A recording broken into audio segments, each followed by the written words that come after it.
Bonjour à tous et bienvenue chez Tout pour Fun. Aujourd'hui on vous montre comment remplacer la nappe du connecteur de charge de votre iPhone 8.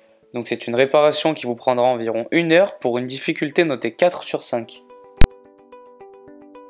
Pour cette réparation vous allez avoir besoin de la nappe du connecteur de charge ainsi que de l'adhésif écran, du kit d'outils professionnels et je vous recommande surtout pour cette réparation pour laquelle on va démonter la carte mère du téléphone, le patron magnétique qui vous permettra de noter l'emplacement de chaque vis lorsque vous allez les démonter et ainsi éviter de les inverser lors du remontage du téléphone. Vous pouvez trouver toutes les pièces et outils utilisés lors de cette réparation sur le site toutpourfun.com et n'oubliez pas que vous bénéficiez d'une réduction de 10% avec le code promo YouTube. Tout d'abord, on va éteindre le téléphone avant de commencer une quelconque manipulation. On va ensuite pouvoir venir dévisser les deux vis de l'écran qui se situent de part et d'autre du connecteur de charge. Donc ce sont des vis pentalobes. Pensez bien à repérer ces deux vis là parce qu'elles sont très particulières. Ensuite, à l'aide de l'outil d'ouverture, on va venir passer entre le châssis et l'écran très délicatement et faire levier sur tout le contour du téléphone. Voilà, on n'enfonce pas trop l'outil d'ouverture à l'intérieur du téléphone parce qu'on va pouvoir abîmer les nappes ou certains composants qui se situent sur la carte mère.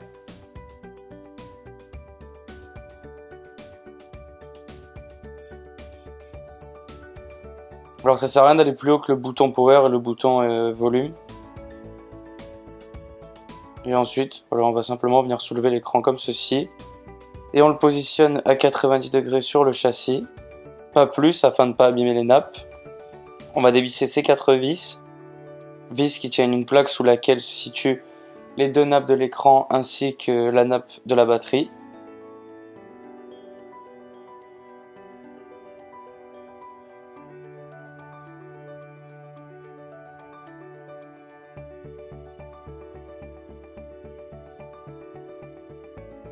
Voilà. Une fois qu'on a enlevé cette plaque, la première chose à faire, à l'aide de l'outil en plastique, c'est débrancher le connecteur de la batterie, afin d'éviter tout court-circuit lors de la manipulation du téléphone. Ensuite, on va pouvoir enlever les deux nappes de l'écran, donc il y a la rallonge du Touch ID et la nappe qui contrôle le tactile ainsi que le LCD. On va ensuite placer l'écran au-dessus de la batterie et venir dévisser ces 3 vis qui tiennent la plaque sous laquelle se trouve la nappe qui gère le capteur de proximité ainsi que la caméra avant et le haut-parleur.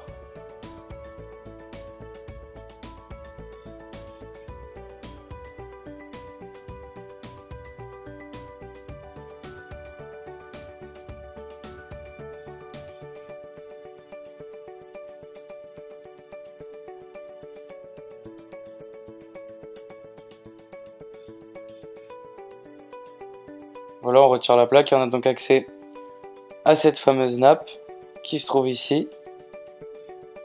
On va venir pareil à l'aide de l'outil en plastique la déclipser. Et voilà, l'écran de notre téléphone est maintenant démonté. Donc tout d'abord, ce qu'il va falloir que l'on fasse, c'est d'enlever la carte mère du châssis du téléphone pour pouvoir avoir accès au connecteur de charge. Donc on va commencer par enlever ces deux vis là.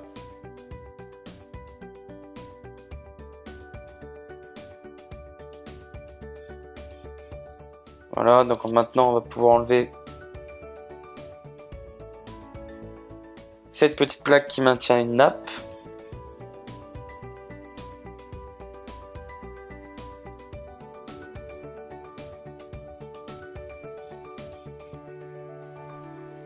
On va maintenant retirer l'antenne GPS qui se situe juste ici. Il faudra faire attention parce qu'il y a une petite patte en fer qui est vissée dans le châssis. Donc à bien enlever la vis et à pas l'arracher en enlevant le module.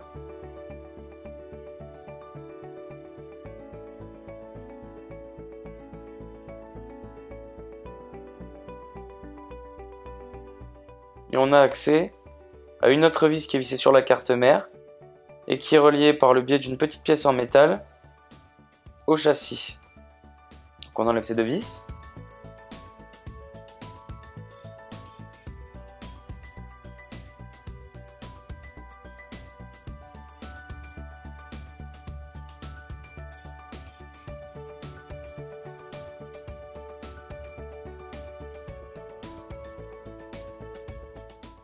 Il nous reste une dernière vis qui est un peu cachée, qui se situe sous la nappe de l'appareil photo arrière.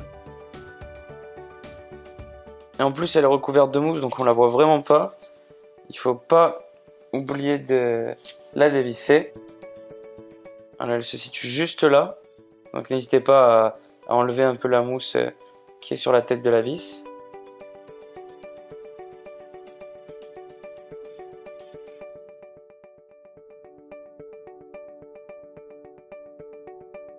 Voilà, donc maintenant qu'on a retiré cette vis, il n'y en a plus aucune qui maintient la carte mère. Donc on va pouvoir débrancher toutes les nappes qui sont branchées sur celle-ci pour enfin la sortir du châssis.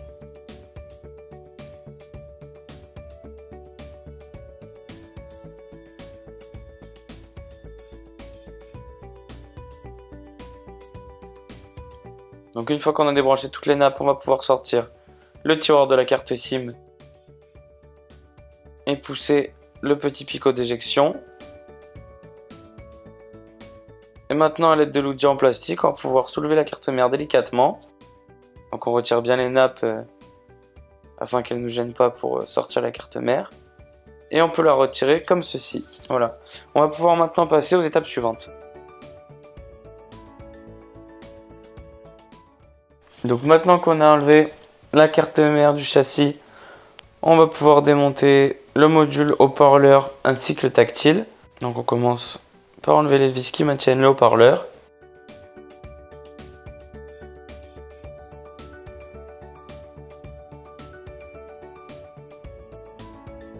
On va ensuite pouvoir enlever les vis qui maintiennent cette petite plaque sous laquelle est située la nappe du haut-parleur. Voilà, donc une fois qu'on a retiré les 3 vis, on peut enlever la plaque et avoir accès à la nappe. Nappe que l'on va d'ailleurs débrancher, puis retirer les haut-parleurs.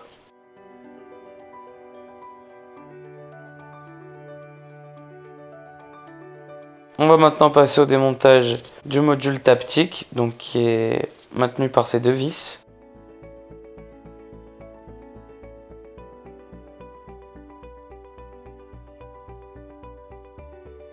Une fois qu'on a enlevé les 2 vis qui le maintiennent, on va pouvoir décaler la prise du haut-parleur pour avoir accès à celle du taptique et la débrancher pour enfin retirer le module taptique.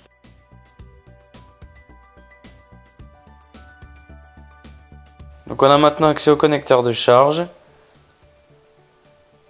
On va enlever ces 2 vis qui maintiennent une pièce en plastique que l'on va retirer également.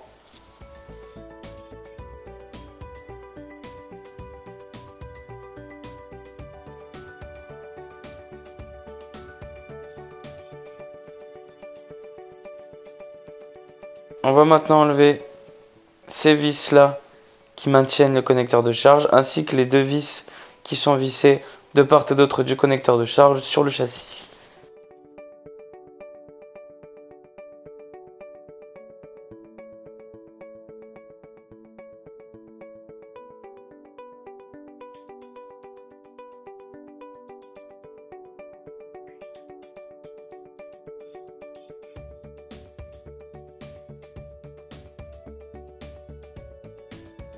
Donc une fois qu'on a retiré toutes les vis qui maintiennent notre connecteur, à l'aide de l'outil en plastique, on va délicatement passer sous la nappe et la décoller, tout simplement, voilà.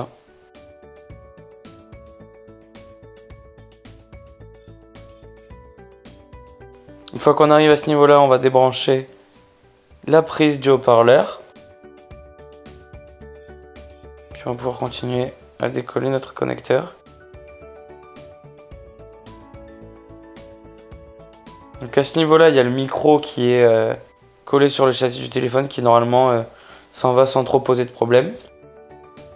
Et voilà, notre connecteur de charge est maintenant démonté. On va pouvoir passer à l'installation du nouveau dans notre châssis. Donc maintenant qu'on a démonté notre ancien connecteur, on va pouvoir venir mettre le nouveau dans le châssis du téléphone. Donc pour ce faire, on va enlever l'adhésif du bas du connecteur. Donc après moi je fais ça pour une question pratique.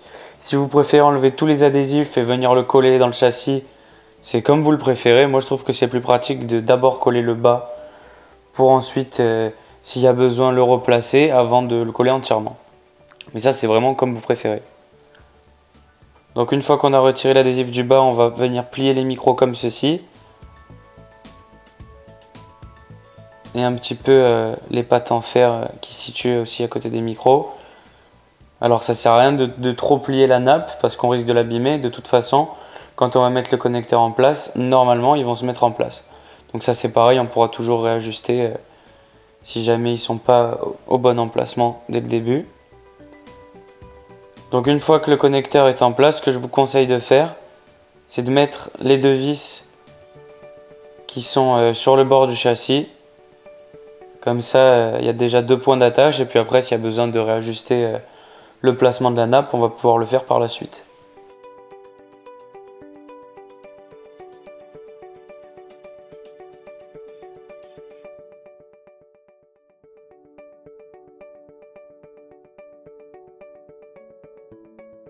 Donc une fois qu'on a mis ces deux vis en place, on va pouvoir mettre les micros bien dans leurs emplacements. Et puis réajuster un peu le placement de la nappe, vérifier si tous les trous sont bien en face des pas de vis. Si ce n'est pas le cas, on déplace un peu la nappe.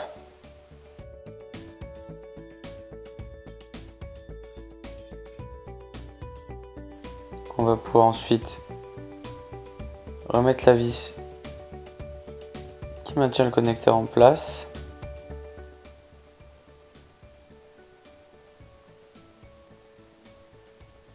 Puis on va enlever les adhésifs qui restent sur la nappe tout simplement. Sauf si vous les avez déjà retirés dès le début. Mais voilà, moi je trouve que c'est vraiment plus pratique de faire comme ça. Parce que si on ne le place pas bien dès le début, on peut toujours le rajuster qu'une fois qu'on l'a collé. S'il faut le redécoller, tout ça, c'est beaucoup plus galère, quoi.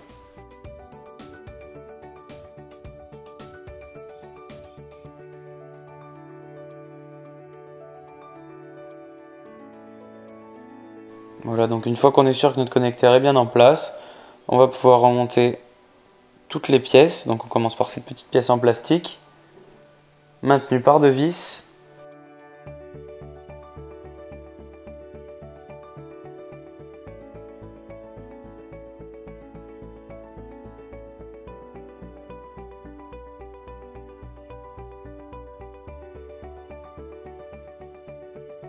On va ensuite remettre en place la nappe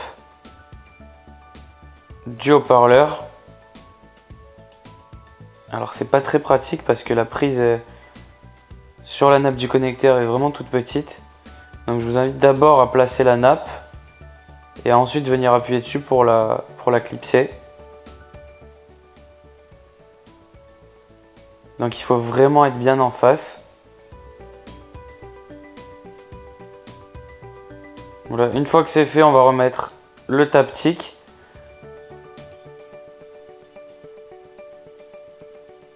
Donc on n'oublie pas de bien le passer sous la petite pièce en fer qui est reliée au connecteur de charge.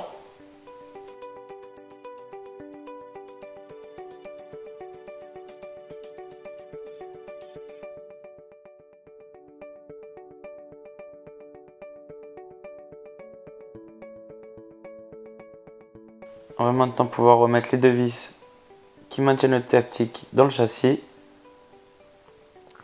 Donc pour cette vis que l'on a tout à l'heure dévissée à l'aide du tournevis plat, moi je vous conseille de d'abord la replacer avec le tournevis cruciforme. C'est beaucoup plus pratique et après de venir la serrer avec le tournevis plat. Ça c'est une astuce voilà, que j'utilise. Après vous n'êtes pas obligé de le faire. C'est juste que je trouve ça beaucoup plus pratique.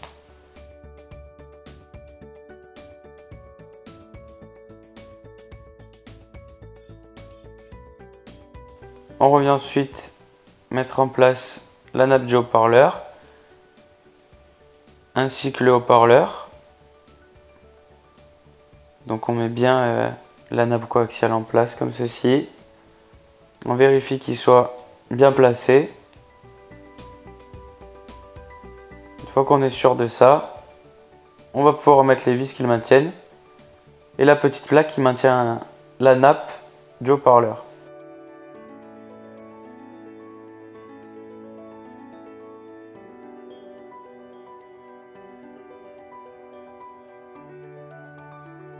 Donc une fois qu'on a revissé notre haut-parleur au châssis, on va venir rebrancher la nappe et remettre la petite plaque en fer qui est maintenue par les 3 vis.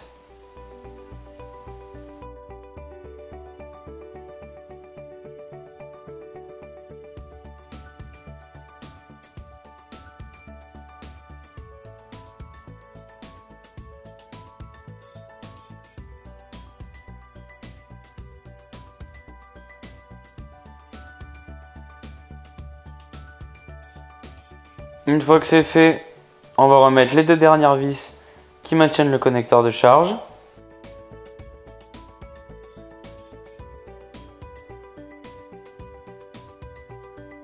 Et on va maintenant pouvoir passer au remontage de la carte mère. Donc on va maintenant passer au remontage de la carte mère. Pour ce faire, on vient d'abord mettre le haut de la carte mère dans le châssis en prenant bien soin que le petit ergot en plastique qui était en haut à droite soit sur la carte mère. Et on va ensuite passer toutes les nappes au-dessus de la carte mère. Donc on fait bien attention à ce qu'il n'y en ait pas qui restent sous la carte mère. Une fois que la carte mère est bien en place, on va pouvoir mettre les 2 vis que l'on a enlevées en premier tout à l'heure. Donc je vous conseille de les mettre en place d'abord avec le tournevis cruciforme et après de venir les serrer avec le tournevis plat. Donc c'est une petite astuce, je trouve que c'est beaucoup plus facile comme ça.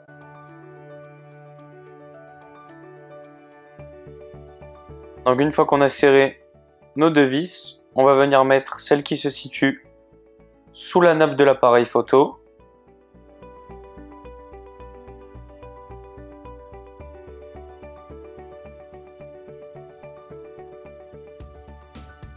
Donc une fois qu'on a remis cette vis, on va pouvoir remettre la petite antenne qui est située sous l'antenne GPS.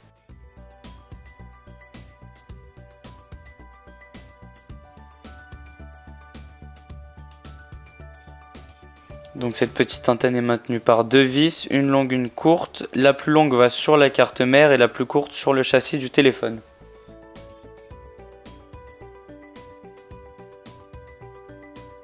Donc une fois qu'on a mis cette petite antenne en place, on va pouvoir venir mettre par-dessus l'antenne GPS qui est maintenue par 4 vis, dont une vissée sur le rebord du châssis.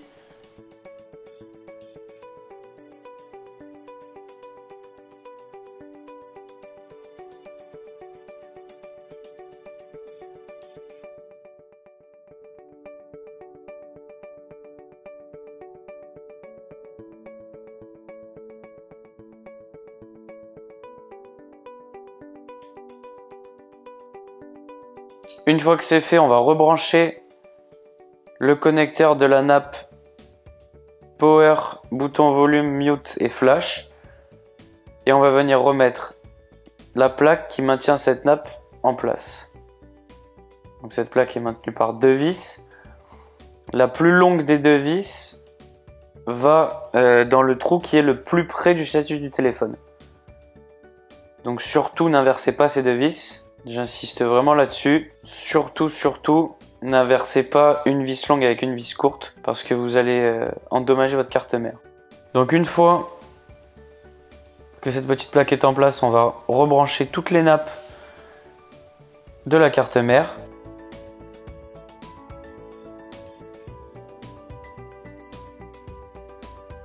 On n'oublie pas la petite nappe du module Wi-Fi Bluetooth. Lorsque c'est fait, on va pouvoir remettre notre tiroir SIM et on va maintenant pouvoir passer au remontage de l'écran.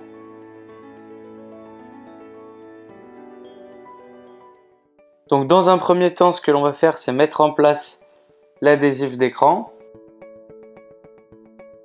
Sachez-le, à partir du moment où vous ouvrez votre téléphone, même si vous remettez cet adhésif, il ne sera plus étanche.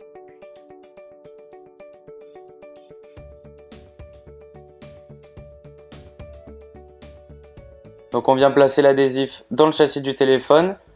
Alors il y a un sens pour l'adhésif, c'est-à-dire au bas. Donc on fait bien attention à ce qu'il soit dans le bon sens.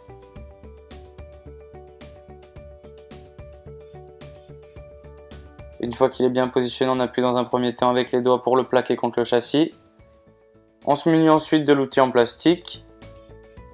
On va appuyer sur les grosses surfaces de contact dans un premier temps et ensuite faire le tour du châssis. Donc n'hésitez pas à refaire le tour du châssis plusieurs fois parce que sinon l'adhésif risque de rester collé sur le plastique bleu.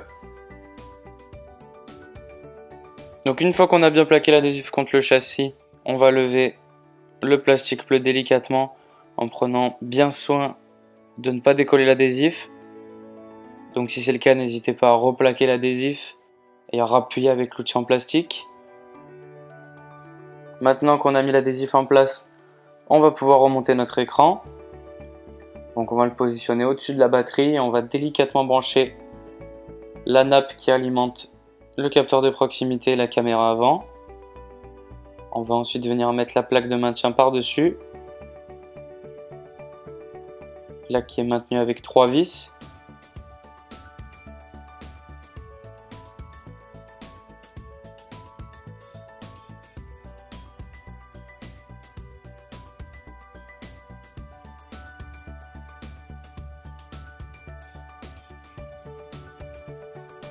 Donc une fois que la plaque est en place, on va venir positionner l'écran à 90 degrés sur le châssis et brancher la rallonge du Touch ID et la nappe de l'écran. Et enfin, en dernier, et j'insiste bien là-dessus, en dernier, on va brancher la batterie et on va pouvoir remettre la plaque qui maintient la nappe du connecteur de charge, la nappe de la batterie, la nappe coaxiale et les deux nappes de l'écran en place.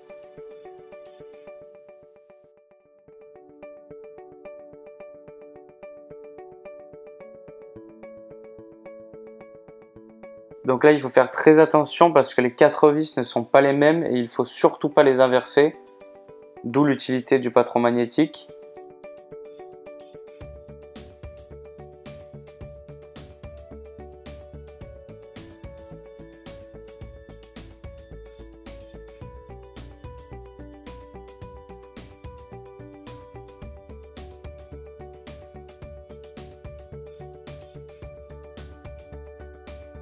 Donc une fois que la plaque est en place, on va pouvoir refermer l'écran.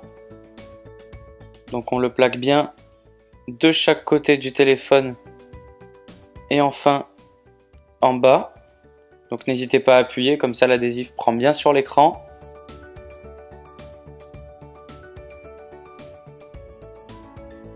Et on va maintenant pouvoir remettre en place les deux vis pentalobes de l'écran qui se situent de part et d'autre du connecteur de charge. Donc ces deux vis là sont différentes de toutes les autres vis du téléphone, donc il faut surtout pas les inverser. Et une fois qu'on a fini de visser ces deux vis, notre téléphone s'allume bien, la réparation est enfin terminée. Merci d'avoir suivi notre tutoriel, j'espère qu'il vous aura été utile. S'il vous a plu, n'hésitez pas à partager votre expérience en commentaire. Vous pouvez retrouver toutes les pièces et outils dans la description de la vidéo ou sur notre site toutpourfun.com. N'oubliez pas que vous bénéficiez de 10% de réduction sur votre panier en utilisant le code promo YouTube. Merci à tous et à bientôt chez Tout pour Fun.